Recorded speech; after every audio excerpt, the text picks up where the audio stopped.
Hi everyone! Magandang umaga, tanghali, hapon at gabi sa inyong lahat. Kung sa mga panig ng mundo kayo naroroon, ako si Lorma Novales Sarmiento, ang writer at author ng aklat na to na pinamagatang Life in Three Parts.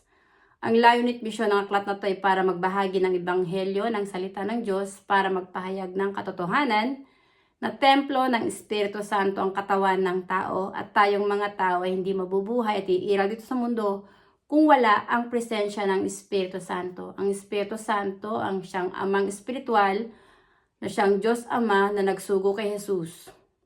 Ipinahayag ni Jesus na ako ay nasa Ama at ang Ama ay nasa akin. Sinabi ni Jesus, there is power once the Holy Spirit comes upon you. Ang katotohanan, maging yung katawan ni Jesus ay templo ng Espiritu Santo. At ang Espiritu Santo na parating kasama ni Jesus ay ang amang espiritual na siyang nagbibigay ng buhay kay Jesus nung si Jesus ay naririto pa sa lupa. Ang ama ni Jesus ay espiritu at hindi tao.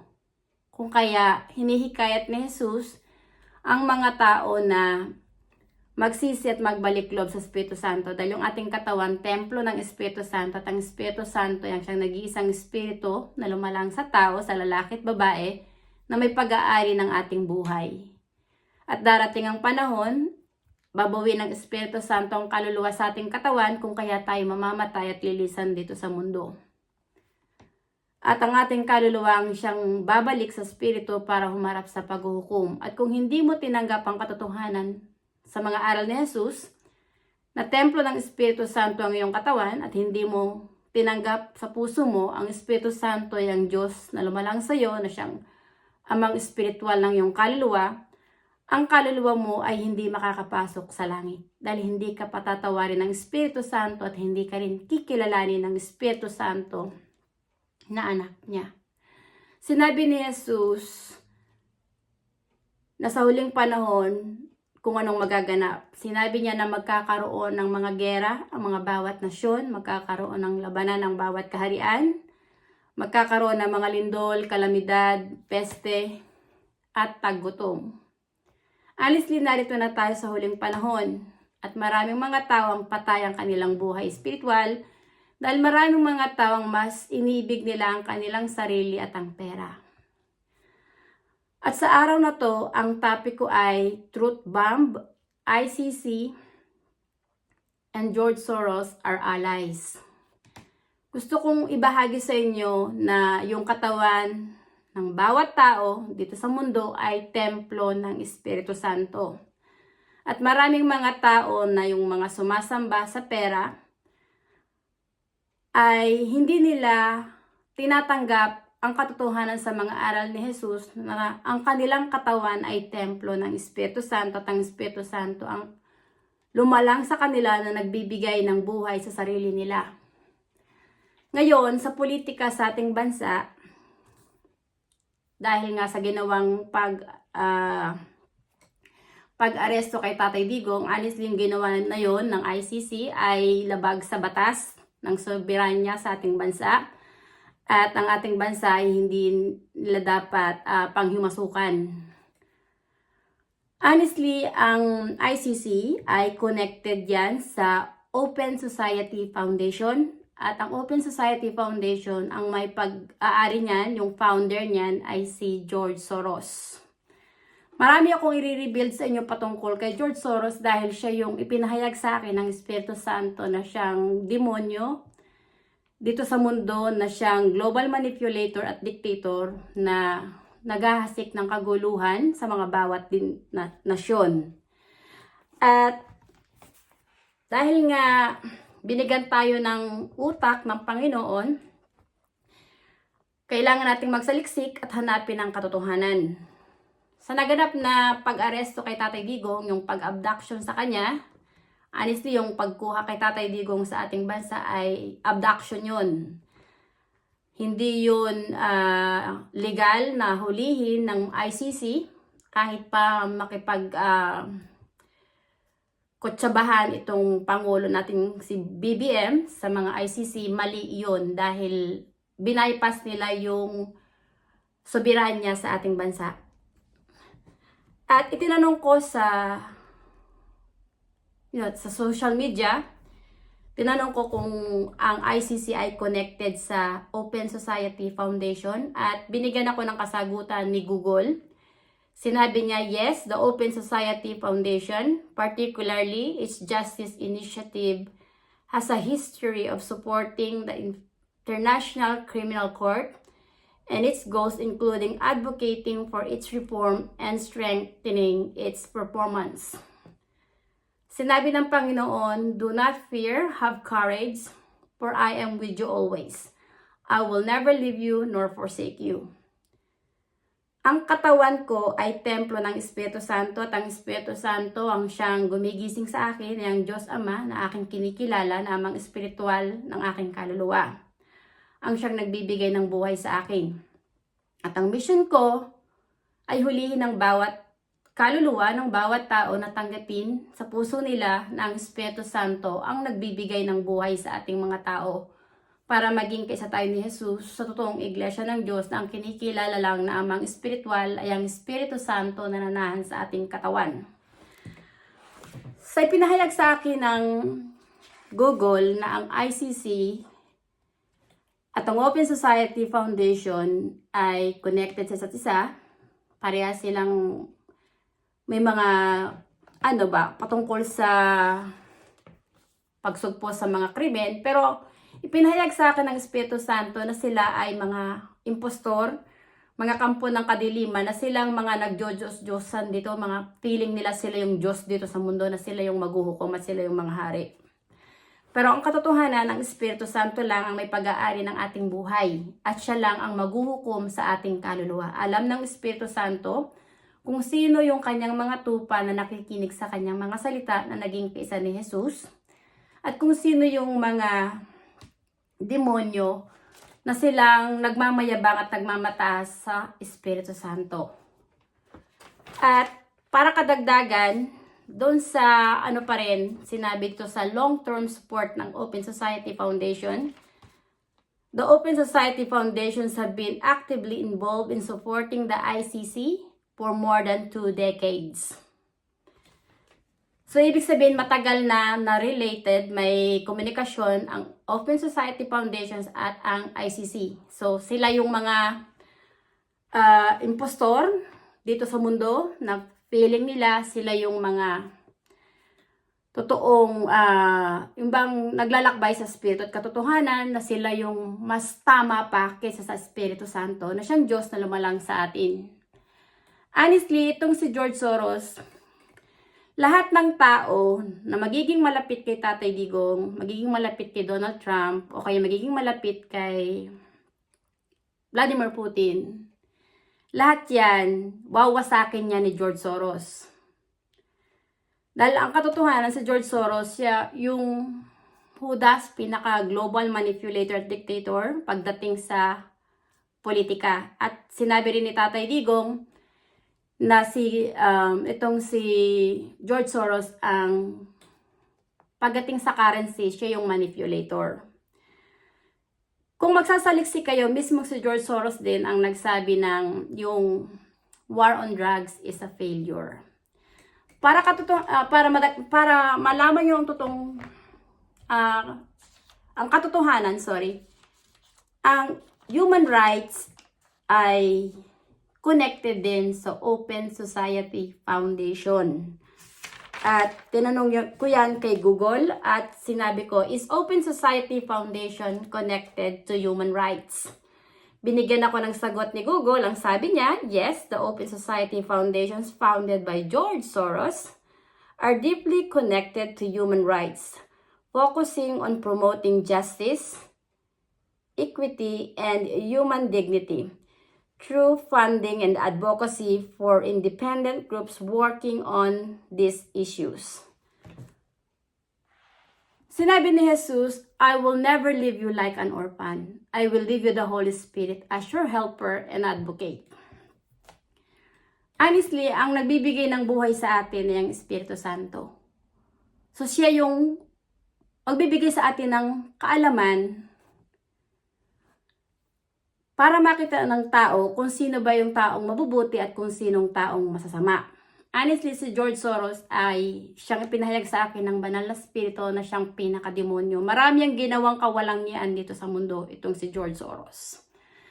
Honestly, yung ating bansa, nung si dating late President Ferdinand Marcos pa ang Pangulo, yung sina Juan Ponce Enrile at Fidel Baldes Ramos, kasi malaki ang inggit niyan kay dating late President Ferdinand Marcos. Si dating late President Ferdinand Marcos, hindi yan nagpapadikta sa mga Amerikano, hindi yan nagpapadikta sa mga Roman Catholic. So itong ginawa ng mga Judas na to, itong si Juan Ponce Enrile at Fidel Baldes Ramos, ay nakipagkotsabahan sila dito kay George Soros.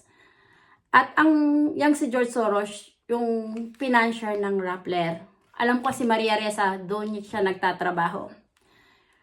At ipinahayag ng Panginoon, sinabi ni Jesus, na suriin niyo ang bawat spirito kung ito'y nasa panig ng Diyos. Sapagkat marami ang gagamit ng aking pangalan, ngunit ang puso nila ay sa halimaw. Sinasabi niyong bula ang propeta. Gusto kong ibahagi sa inyong katotohanan na ang totoong pangalan ng ating bansa, bago pa man dumating ang mga Espanyol, ay Maharlika. Ang relihiyong Romano-Katoliko na dinala ni Ferdinand Magellan sa ating bansa ay hindi nagpupuri sa Espiritu Santo, kundi sumasambayan sa mga rebulto, santo-santuhan at Diyos-Diyosan. At ipinagbabawal ng Diyos ang sumamba ka sa mga rebulto. Sinabi ng Panginoon, huwag kayong gagawa ng rebulto na inukit sa kayo sa bato na inyong sasambahin sa inyong lupain. Ako si Yahweh ang Diyos ninyo. Well, honestly, ang relihiyong Romano-Katoliko na dinala ni Ferdinand Magellan ay kulto ni Satanas. Kulto yun ng demonyo. Kaya ang ating bansa ay namuhay sa kadiliman dahil sinakop tayo ng mga Espanyol, gawa ng Judas na hari ng Espanya na si Philip II. At kung magsasaliksi kayo, si Philip II ay siyang protector ng relihiyo ng Romano-Katoliko. At yung pangalang Maharlika, binura yan ng mga Espanyol. At pinalitan nila ng pangalang Pilipinas na kinuha nila sa pangalan ng Judas na hari ng Espanya na si Philip II. Dahil inangkin ng hari ng Espanya na si Philip II ng ating bansa, ang ating lupa na kanyang pag-aari. Kaya binura ng mga Espanyol ang pangalang Pilipinas at ang pangalang Maharlika at naging Pilipinas. Yan yung nasasaad din sa kasaysayan. At ngayon, narito na tayo sa huling panahon. Ang labanan dito sa mundo ay Armageddon. Pag sinabing Armageddon, labanan na itong spiritual. Ito na yung huling labanan na magaganap bago pa yung katapusan. At sinabi ni Jesus na mahahayag sa buong mundo ang ebanghelyo ng Diyos at yun ang katapusan. Honestly, sa aklat na to, ipinahayag ko ng Espiritu Santo lang na hindi natin nakikita ng mata ang siyang totoong Holy Father. At yung mga sumasamba at umiidolo sa mga rebulto, santo-santuhan at Diyos-Diyosan, tas tinatawag nila na ang mga pare ang kanilang spiritual father, at yung Pope sa Vaticano ang kanilang iniidolo ng kanilang Holy Father. Honestly, mga kampon sila ng kadiliman, mga antikristo sila. Hindi nila tinanggap ang Espiritu Santo sa puso nila, na siyang Diyos na lumalang sa kanila na may pag-aari ng kanilang buhay. Honestly, itong si George Soros, dahil nga connected yan sa ICC, connected din sa human rights, alam naman natin sa ating bansa na ang human rights leaders sa ating bansa ay hindi nila gusto si Tatay Digong dahil sa war on drugs. Pero honestly, yung EGK, propaganda yan ng mga anti-Duterte. Dahil hindi nila gusto yung ginagawa ni Tatay Digong sa ating bansa. Kasi gusto nilang manatili sa kadiliman yung ating bansa. Ayaw nilang pumunta sa liwanag. Dahil yung mga tao na yon, ng puso nila ay ang sinasamba nila yung pera, hindi nila kikilalanin ang Espiritu Santo sa puso nila. Na siyang Diyos na lumalang sa sarili nila. Kung kaya itong si George Soros ay iba yung kanyang mentalidad. Siya yung pinakademonyong tao na yung honestly gusto niyang yung marijuana ba, gawin niyang legalized na parte ng medisina. Well, honestly, si George Soros ay connected din sa WHO, sa World Health Organizations. At para patotoo, babasahin ko rin sa inyo, kasi tinanong ko rin, nagsaliksik ako, at tinanong ko rin si Google kung ang Open Society Foundation ay connected sa WHO. I asked, is Open Society Foundation connected to World Health Organization? The answer is yes. The Open Society Foundations and the World Health Organization have a history of collaborating and working together, particularly in areas like public health and drug policy reform. Gusto ko lang ipabatid sa inyo ang katotohanan, templo ng Espiritu Santo ang ating katawan, at hindi yung mga gamot, hindi ang doktor, ang nagpapagaling sa tao, kundi mismo ang Espiritu Santo pa rin. Binigyan tayo ng Espiritu Santo ng karunungan para gumawa ng kabutihan. Pero dito sa ating mundong ginagalawan, maraming mga tao mas iniibig nila ang pera kaysa sa Espiritu Santo. Kaya yung mga tao, maraming kaluluwa ang nasa kadiliman. Ang ating bansa, honestly, yan siyang lupang hinirang na ipinahayag sa akin ng banal na Espiritu. At si Tatay Digong, sinabi niya nung siya'y Pangulo pa na tama talaga si dating late President Ferdinand Marcos na dapat nang ibalik ang pangalang Maharlika para makalaya na tayo sa mga kampo ng kadiliman na silang nanakop sa ating bansa. Honestly, bawat katawan ng bawat tao ay templo ng Espiritu Santo. At sinasabi ko sa inyo na yung lahat ng supporters ni Tatay Digong,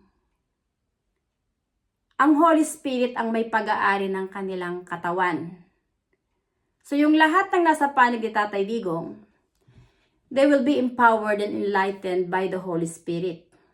Sila yung lumalaban para ipaglaban ang katotohanan na huwag tayong hayaang apihin ng sino mang nasyon dahil ang katotohanan, hindi tayo nabubuhay dito sa mundo sa tulong ng ibang tao. Nabubuhay tayo dahil sa presensya ng Espiritu Santo. Ang Espiritu Santo ang gumigising sa atin sa araw-araw. Honestly, maraming mga tao ang patay at tulog ang kanilang kaluluwa na hindi nila naunawaan ang Espiritu Santo ang may pag-aari ng buhay nila. Maraming tao dito sa mundo, iniisip nila yung pera. Pero hindi nila naiisip na ang may hawak ng buhay nila yung Espiritu Santo. Kaya maraming mga tao dito sa mundo ang gumagawa ng krimen tulad ng drugs na yan. Honestly, pag pinasok mo yung droga, yung katawan mo, na siyang templo ng Espiritu Santo, iigahin ng droga ang iyong utak, magiging zombie ang kaluluwa mo. Maiiga yung utak mo kung kaya gagawa ka ng krimen. Dahil gawa ng droga, yun yung pinakamadaling trabaho, mabilis kang kikita ng pera, pero yung kaluluwa mo naman, nilulubog mo sa kadiliman na hindi mo yan nakikita. Dahil inilalayo mo mismo ang puso mo sa Espiritu Santo na siyang Diyos na may pag-aari ng buhay mo. Gawa ng droga, maraming mga krimen na nagaganap. Nandyan yung mga pangmumolestya sa mga kabataan, sa matatanda. Maraming mga pumapatay pagkatapos nilang pagsamantalahan, halayin yung tao na kanilang hinalay, pinapatay pa rin nila. Dahil ganyan yung ugali ng tao na wala na sa katinuan. Gawa ng high siya sa droga. Kaya galit si Tatay Digong sa droga dahil maraming mga tao ang napapahamak at maraming mga tao ang naliligaw ng landas. Honestly, si Tatay Digong ay isang spiritual warrior at chosen by the Holy Spirit. Yung katawan ni Tatay Digong ay templo yan ng Espiritu Santo. Ang katawan ko ay templo ng Espiritu Santo. Lahat ng katawan natin ng tao, katawan ng tao, lalaki o babae, templo yan ng Espiritu Santo. Kahit pa anong lahi mo, anong nasyon mo, lahat ng katawan natin ay templo ng Espiritu Santo at ang Espiritu Santo lang ang may pag-aari ng ating buhay. Honestly, dito sa politika, pagdating sa politika, dahil si Tatay Digong, nung namroblema yan sa Marawi, pumunta yan ng Russia, humingi siya ng tulong kay Putin, tinulungan ni Putin si Tatay Digong. Itong si Donald Trump, nung kino-question si Tatay Digong about patungkol dyan sa war on drugs, sinabi ni Donald Trump, oh, you're doing right. Kay Tatay Digong, sinasabi ni Donald Trump na okay yung ginagawa ni Tatay Digong. Honestly, si George Soros, ang pinakakalaban ni Tatay Digong na nagpa-abduct sa kanya. Siya yung matandang Judas na kasi marami ang galamay. Galamay niya yung mga ICC leaders, human rights leaders, connected lahat yan kay George Soros. Kahit nga yung EU leaders, connected din yan kay George Soros. Kasi nagsaliksik pa rin ako at tinanong ko, is EU leaders connected to Open Society Foundation? The answer, binigay sa akin ni Google, yes, the Open Society Foundation, funded by George Soros, have a significant presence in Europe and engage with EU leaders and institutions, particularly in areas like human rights, democracy, and civil society through their funding. And activities have faced scrutiny and criticism. Well, honestly, gusto ko ibahagi sa inyo nung nag-join ang bawat bansa, dito sa Europe, nagkaroon ng resesyon. Bumagsak ang mga ekonomiya ng mga bawat bansa. Honestly, bansa na ang kanilang ekonomiya ay bumagsak ay ang bansa ng Gresya. Nung time na yan, nagkaroon ng resesyon. Yung ibig sabihin, bumagsak yung kanilang ekonomiya. Marami sa parte ng Europe, sa Italy, Germany, Spain, France, meron din. Itong UK na ano din siya. At gusto ko rin ibahagi sa inyo na yung si George Soros, yung nagpabagsak ng pera ng pound dito sa London, yung pera ng England, nagkaroon ng Black Wednesday. Si George Soros ang may kagagawa niyan. At kasi nga itong bansa na to, iba ang pera niya, pound pa rin, ayaw niyang palitan yung kanyang pera, ayaw niyang maging euro. So itong bansang England ay kinikriticize ng mga bawat leaders ng EU leaders. So, itong bansang to, itong England, nag-decide na mag-Brexit. Pero kung makikita niyo ang katotohanan na si George Soros ay connected sa mga EU leaders, yung Open Society Foundation, so si George Soros pa rin ang nagmamanipula sa bansang to.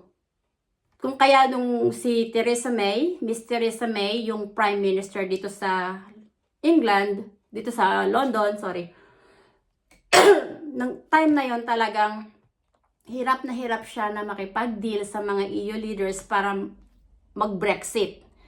At nung nanalo na, itong bansa na to na mag-Brexit, nagbayad, I think sila, yung bansa na to, ng 60 million euros para makipag-divorce na sa European Union. That time, nung araw na yon, may nangyaring masama dito sa UK, sa part ng dito sa London, na may pinasabog sila at ang bine-blame nila ay ang mga Muslim. Lahat ng mga nagaganap kapag tinanggap mo ang Holy Spirit, i-remind din niya sa'yo ng Holy Spirit. Kasi sinabi din ni Jesus, diba? I will never leave you like an orphan. I will leave you the Holy Spirit as your helper. And He will remind you all the teachings that I taught you. So yung lahat ng mga itinuro ni Jesus, kapag tinanggap mo ang Espiritu Santo sa puso mo, na yung katawan ni Jesus at saka katawan mo ay templo ng Espiritu Santo, lahat ng itinuro ni Jesus, i-remind sa'yo ng Holy Spirit. So yung lahat na nangyayari dito sa mundo, kahit from the past, ang Holy Spirit pa rin ang magre-remind sa'yo kung anong totoong naganap na nangyari. At ang Holy Spirit din, dahil siya yung nagbibigay ng buhay sa tao, ang magbibigay sa iyo ng karunungan para makita mo kung sino yung mga taong mabubuti at masasama.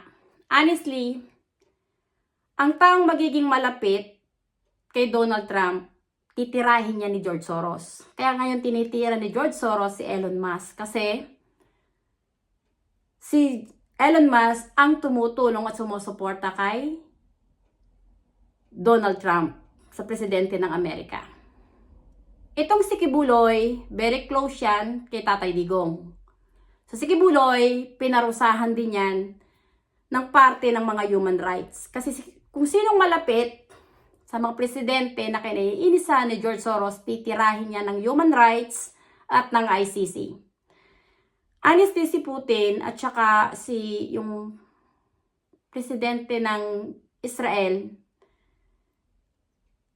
pinanghimasukan din ng ICC. Pero hindi naman members ng ICC ang Russia at ang Israel. Si Tatay Digong umalis na sa pagiging membro ng ICC. Pero ang ginawa ng mga tong ICC, nakipagkotsebahan din sila kay Bongbong Marcos para kuhanin si Tatay Digong sa ating bansa at dalhin sa Netherlands. Honestly, yung babae na si, I think, Tomoko Akage o Akane, yung presidente ng ICC, kilala niyan si George Soros. Connected yan. Dahil ang ICC at ang Open Society Foundations, parehas yan. Iisang kanilang layunin. Pero sila yung mga demonyo dito sa mundo na feeling nila sila yung mga Diyos. Pero honestly, ang nag-iisang Diyos na maghuhukom lang sa atin ay ang Espiritu Santo na nananahan sa ating katawan. Kung kaya hinihikayat ni Jesus ang mga tao na magsisi at magbalik loob sa Espiritu Santo. Dahil kung ang tao ay hindi magsisisi at hindi magbabalik loob sa Espiritu Santo, hindi nila sasambay ng Espiritu Santo sa kanilang katawan ng siyang kanilang Diyos at amang spiritual. Kapag lumayas na sila dito sa mundo, kasi binawi na ng Espiritu Santo yung kaluluwa nila, wala silang puwang sa langit. Dahil tulog ang kanilang kaluluwa at patay gawa ng kasalanan. Dahil mas inibig nila yung mga bagay dito sa mundo. Ang pera, ginawa lang yan ng kamay ng tao. Ang ating kaluluwa at katawan, nilikha yan ng Espiritu Santo at binuo sa sinapupunan ng ating ina. Bawat katawan ng lalaki at babae ay templo ng Espiritu Santo at ang nilikha ng Espiritu Santo na kasarian ay lalaki at babae lang. Honestly, yung mga tomboy at bakla, mga antikristo, mga yan. Hindi nila sinasamba ang Espiritu Santo sa kanilang puso na siyang Diyos na lumalang sa sarili nila. Honestly, nung muling naging presidente itong si Donald Trump sa Amerika, dalawa lang namang kasarian ang nire-recognize niya na sinabi niya, lalaki at babae lang. Ang ating katawan, templo ng Espiritu Santo. So lalaki at babae lang ang nilikha ng Espiritu Santo. At sinabi ni Jesus na ang kasalanan na walang kapatawaran ay kapag nilapastangan mo ang Espiritu Santo. Ang mamuhay ka sa kasinungalingan at pagkukunwari, na baguhin mo yung kaanyuan, nilikha ka ng Diyos na sa kasarian na lalaki, namuhay ka sa pagkukunwari na babae ka, kalapastanganan yan sa Espiritu Santo at wala yung kapatawaran. Maging ang tomboy na namumuhay sa kasinungaling at pagkukunwari ay kasalanan din yan sa Espiritu Santo dahil binababoy ng tomboy at ng bakla ang sagradong tahanan ng Espiritu Santo, yung ating katawan. Maraming mga tao ang tumalikod sa Espiritu Santo at naging maibigin sa pera at sa kanilang sarili. Narito na tayo sa huling panahon. Ang Espiritu Santo ang maghuhukom sa ating kaluluwa. Sorry. At ang ICC at si George Soros, wala silang power sa Espiritu Santo na nananahan sa ating katawan. Kaya si Tatay Digong, hindi yan kayang wasakin ng ICC at ni Bongbong Marcos. Dahil ang puso ni Bongbong Marcos, ng ICC leaders, ni George Soros, ay wala sa Espiritu Santo, kundi nasa panig ng demonyong si Satanas. Mga sinungaling sila, mandaraya. Na silang feeling nila, Diyos sila sa mundo. Honestly, si George Soros, pag binawi ng Espiritu Santo ang kaluluwa sa katawan niya, patay ang matanda na yan. At yung kanyang kaluluwa maglalangoy yun sa impyerno. Yung mga pare at yung Pope, yung si Francis, kapag binawi ng Espiritu Santo ang kaluluwa sa katawan nila, mamamatay din sila. Dahil hindi nila tinuro ang katotohanan, ang kanilang kaluluwa ay nahiwalay sa Espiritu Santo. Hindi sila patatawaran ng Espiritu Santo at hindi rin sila kikilala ng Espiritu Santo na anak ng Diyos dahil kinalaban nila mismo ang Espiritu Santo. Ginamit nila ang salita ng Diyos, ang pangalan ni Jesus at ang pangalan ng Espiritu Santo sa kasinungalingan. Hindi nila tinuro ang katotohanan na tanging ang Espiritu Santo lang nananaan sa ating katawan ang dapat nating kilalanin na ating Diyos at amang espiritual na siyang lumalang sa atin, na parati nating kasama, na siyang nagbibigay ng buhay sa atin. Honestly, yung life evolution na ipinahayag ko dito sa aklat na to ay ang Espiritu Santo ang siyang buhay, liwanag at katotohanan na siyang pinagmula ni Jesus, na siya ring pinagmula natin. Dahil ang Espiritu Santo ang may pag-aari ng katawan at kaluluwa nating mga tao. Honestly, itong 2025, ito na yung end time.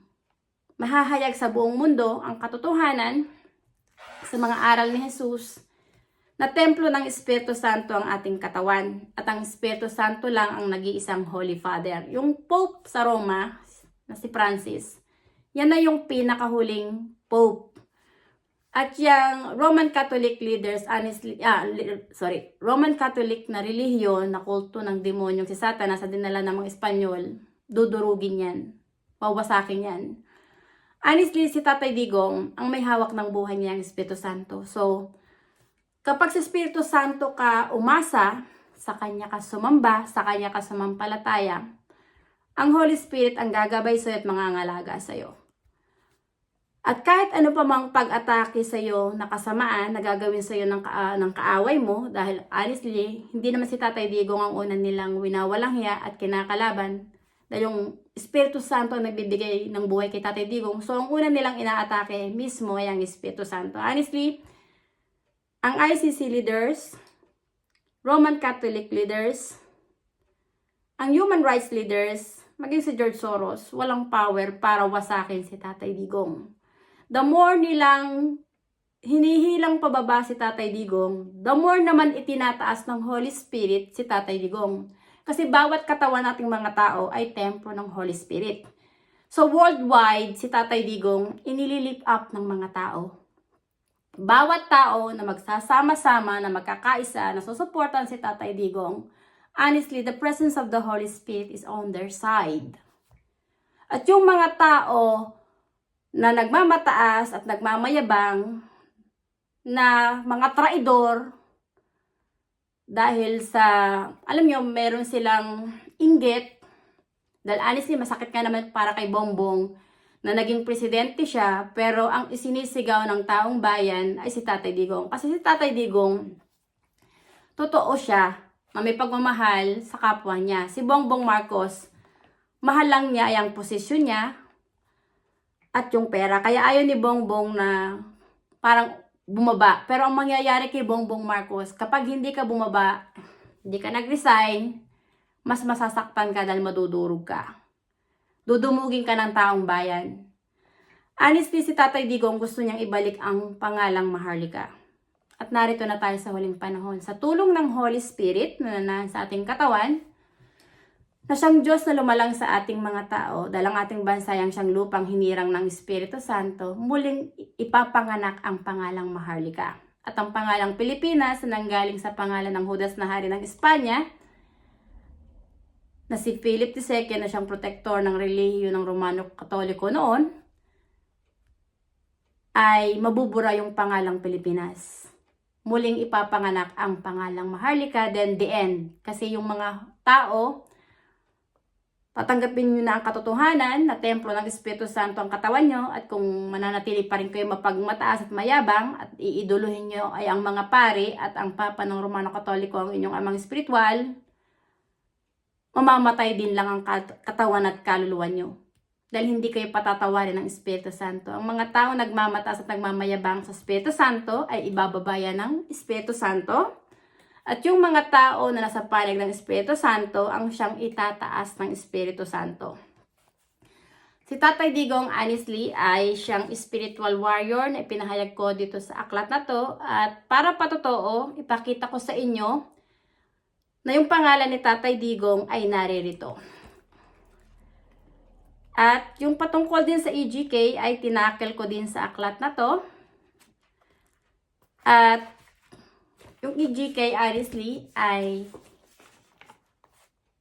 ano lang yon, anti-Duterte propaganda ng mga dilawan, nina Leni Robredo, nina itong sina Lely de Lima, nina Risa Hontiveros, lahat ng mga oposisyon na galit kay Tatay Digong. Yung EGK is only a propaganda for anti-Duterte. Ito yung pangalan ni Tatay Digong nasa sa aklat na to. President Rodrigo Duterte. Honestly, tapos na ang laban dahil ang Espiritu Santo ang maghuhukom sa ating kaluluwa, hindi ang ICC leaders. Yung katawan ng mga ICC leaders, templo rin yan ng Espiritu Santo. Ang may hawak ng buhay nila yung Espiritu Santo. So, wala kang itatago sa Espiritu Santo dahil ang Espiritu Santo ang may pag-aari ng ating buhay. Hindi ka pwedeng magsinungaling sa Espiritu Santo. Honestly, kung alam mo ang Biblia, noon tinanong ni Peter si Ananias, bakit ka nagsisinungaling sa Espiritu Santo? Pero itong si Ananias, na natiling magmataas at mayabang sa Espiritu Santo, hindi niya naintindihan na yung kanyang katawan ay templo ng Espiritu Santo at ang may hawak ng buhay niya ang Espiritu Santo. So, nung nagalit ang Holy Spirit kay Espiritu Santo na may pag-aari ng buhay ni Ananias, on the spot, namatay si Ananias. Bumagsak siya. Dahil mismong binawi ng Holy Spirit ang kaluluwa sa kanyang katawan. Kaya natodas itong si Ananias. Kaya walang tao dito sa mundo ang makakapagtago ng katotohanan sa Espiritu Santo dahil ang Espiritu Santo ay ang Espiritu ng katotohanan na siyang lumalang sa ating mga tao na nagbibigay ng buhay sa ating mga tao. Kaya sa aklat na to, ipinahayag ko na si Jesus ay Mesiya at buktong anak ng Espiritu Santo at ang Espiritu Santo na nasa katawan ni Jesus ay ang siyang totoong nag-iisang amang espiritual. At ang layu't mission ko ay hulihin ang mga kaluluwa na naliligaw ng landas, natanggapin ang katotohanan sa mga aral ni Jesus na templo ng Espiritu Santo ang inyong katawan at tanging Espiritu Santo lang na nasa inyong katawan ang kilalanin yung Holy Father, hindi ang Papa ng Romano Katoliko. Dahil yung Papa ng Romano Katoliko ay ang demonyong si Satanas. Honestly, si George Soros din ang tumutulong para mag-finance sa LGBTQ na sinusuportahan yung Pope, yung ng simbahan ng Romano Katoliko. Pero hindi nalalaman ng Pope, hindi nalalaman ni George Soros at ng 10 na kanilang mga kasamahan na nasa panig nila, na yung katawan nila ay templo ng Espiritu Santo at ang Espiritu Santo lang ang nagbibigay ng buhay sa atin. Honestly, si George Soros bilang na ang araw niyan. Malalantad ang katotohanan sa buong mundo na itong si Donald Trump, si Vladimir Putin, si Tatay Digong, hindi yan kayang wasakin ni George Soros kahit kakampi pa niya ang ICC, Human Rights, WHO leaders at saka EU leaders.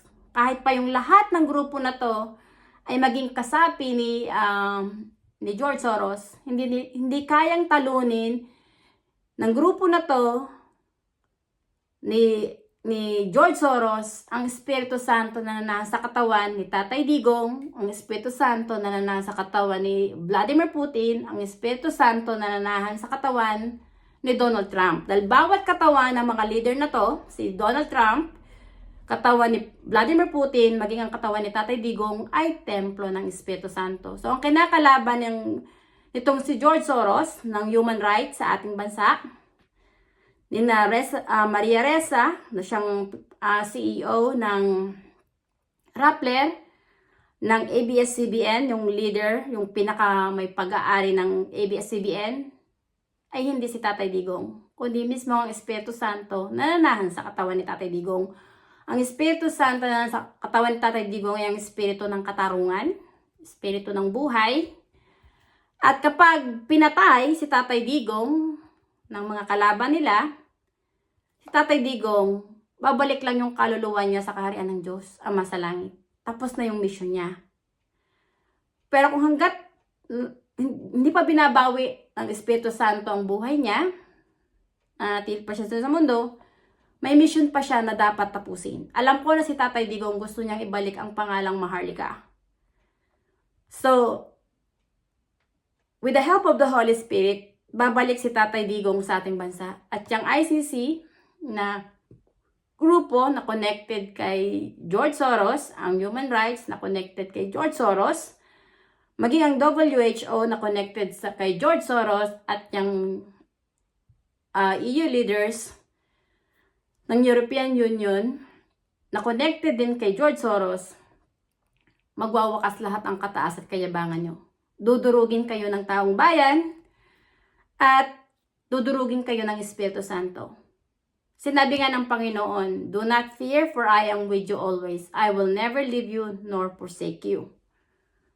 Si Tatay Digong hindi yan takot mamatay dahil alam niya ng buhay niya dito sa mundo ay may simula at katapusan, may hangganan.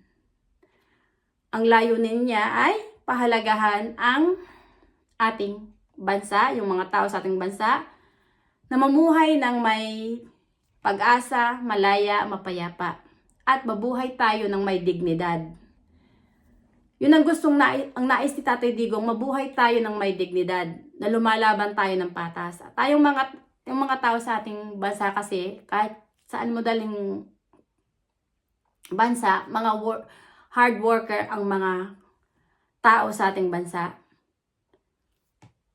Na hindi agad ba yung kahit naghihirap, makikita mong patuloy pa rin silang lumalaban.